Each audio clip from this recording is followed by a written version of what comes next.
굿모닝 큐티 가족 여러분, 내일부터 드디어 우리 아이들의 BBS가 시작됩니다. 특별히 이번 주에는 영유아부를 위한 BBS 여름 성경학교가 수, 목, 금 3일 동안 열리게 됩니다. 이 시간을 통해 우리 어린 자녀들이 어려서부터 거친 세상에서 하나님의 용사로 세워지는 뜻깊은 시간이 되기를 기도해 주시기 바랍니다. 오늘 함께 묵상할 말씀은 레위기 25장 23절에서 38절입니다. 다 같이 찬송가 492장 나의 영원하신 기업 2절을 부르시겠습니다.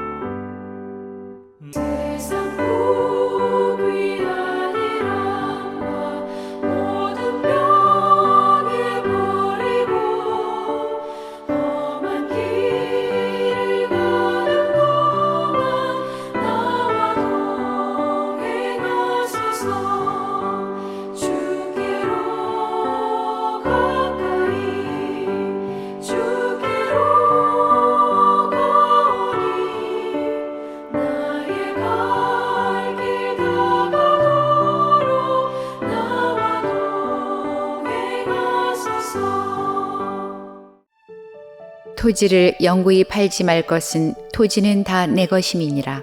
너희는 거류민이요 동거하는 자로서 나와 함께 있느니라.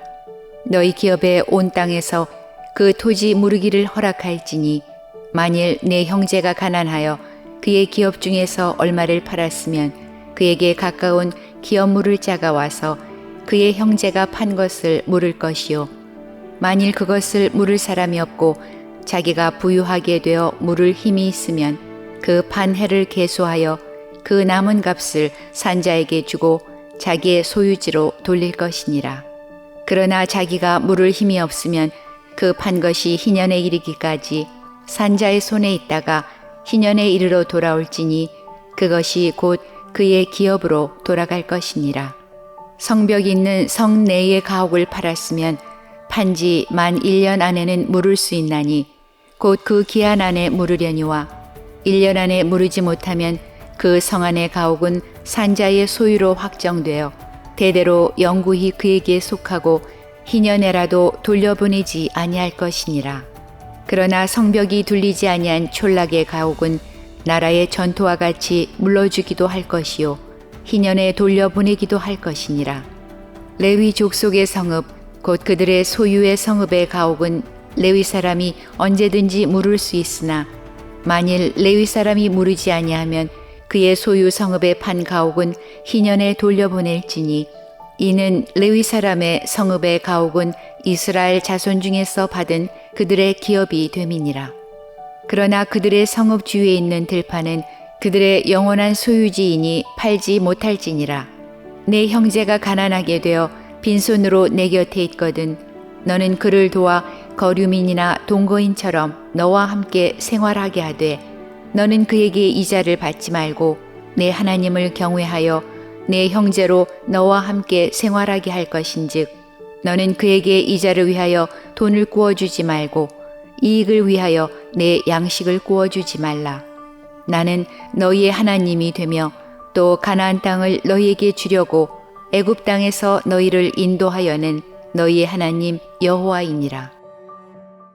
오늘 말씀은 우리의 삶의 근거가 되는 가장 기초적인 근거가 되는 토지, 땅과 그리고 거주하는 집에 대한 이야기를 말씀에 나누고 있습니다. 이거 없이는 우리가 못 살죠. 어제도 우리가 나눴던 말씀인 것처럼 우리가 땅을 경작하지 않는 안식년과 희년을 우리가 지킨다면 이게 어떻게 살까? 우리의 생존에 문제가 있지 않을까 걱정을 했는데 이거 역시 비슷하다고 생각합니다. 우리의 생존의 가장 핵심이고 기초가 되는 토지와 땅에 대한 그리고 거주 집에 대한 이야기를 하고 있습니다. 살다 보면 우리가 땅을 담보로 해서 조금 융자도 받고 자금을 좀 회전해야 할 때가 있지 않겠습니까? 그런데 당시 하나님의 약속의 땅에서 살 이스라엘 백성들에게는 땅을 사고 파는 것이 허락되지 않았어요. 담보를 잡고 필요한 자금들을 돌릴 수는 있었지만 사고 파는 일은 있을 수 없었습니다. 그 이유가 뭐냐? 오늘 23절에 토지는 다 내 것이다 라고 하나님께서 말씀하십니다. 가장 중요한 것이 토지가 하나님 것이라는 겁니다. 이것이 오늘날 우리의 어떤 자본주의적인 이런 사고 구조 속에서는 잘 적용이 되지 않죠.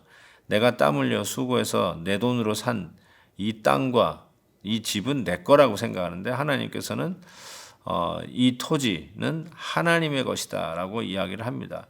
실질적으로 우리의 생명, 우리가 오늘도 이렇게 목숨이 붙어 있는 가장 근거는 하나님 때문 아니겠어요?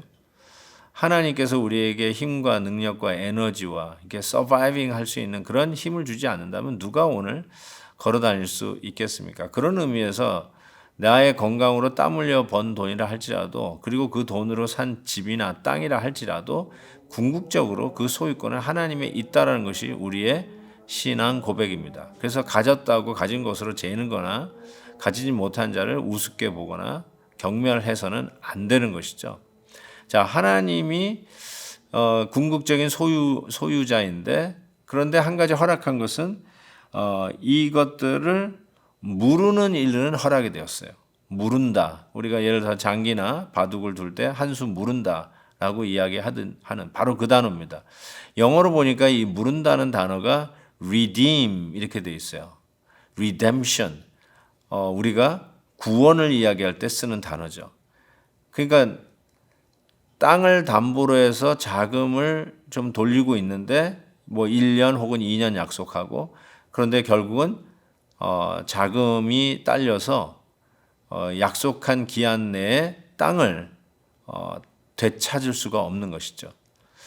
땅을 redeem 하는 것, 땅을 redemption, 구원하는 것, 다시 찾아오는 것을 이야기하죠.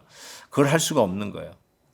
그런데 바로 이 기업을 무는 이 일을 가장 가까운 친척이 할 수 있게 제도가 되어 있습니다. 그래서 가장 가까운 기업 물을 자가 와서 그의 형제가 판 것을 물을 것이요라고 25절에서 밝히고 있습니다. 그러니까 가장 가까운 기업 물을 자. 영어로 보면 nearest relative who could redeem 이렇게 써 있는데 그러니까 가장 가까운 친척은 왜 필요한가? 도움을 주기 위해서 필요한 게 친척이라는 거죠. 빼앗겼고 사용하지 못하고 있는 내 땅. 너무 급해서 자금 좀 마련하기 위해서 담보로 맡겼던 내 땅. 그렇지만 여전히 능력이 없어서 찾을 길이 없는 바로 그 자의 가장 최측근, nearest relative. 그 사람들이 뭐 하냐? 바로 이 기업을 물을 자라고 이야기합니다. 회복시킬 자, redeem할 자라고 말씀을 하는 것이죠. 오늘 이 말씀을 통해서 우리가 궁극적으로 깨닫는 것은 우리가 죄를 지었을 때 성경은 그것을 빚이라고 이야기합니다.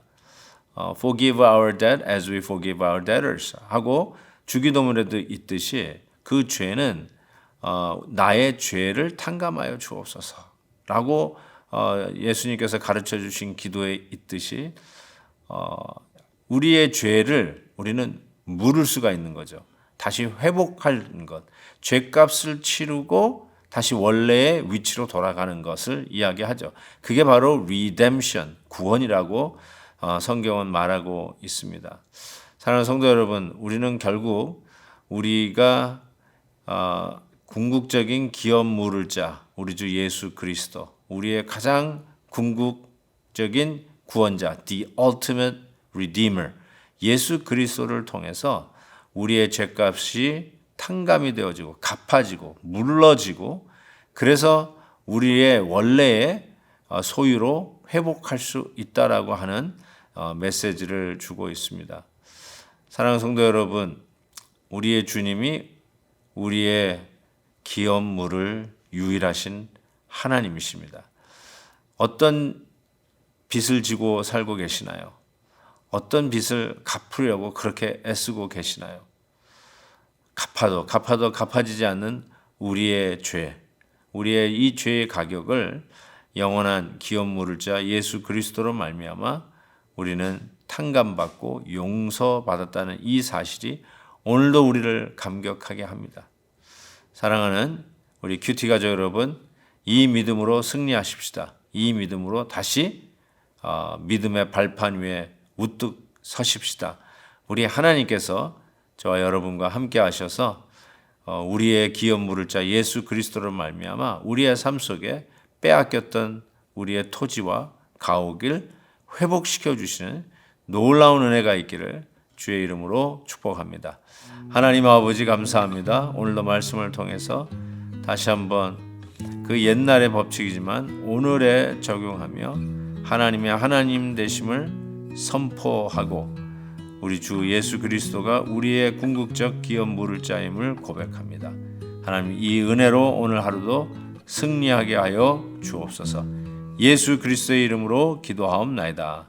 아멘. 내일 또 뵙겠습니다.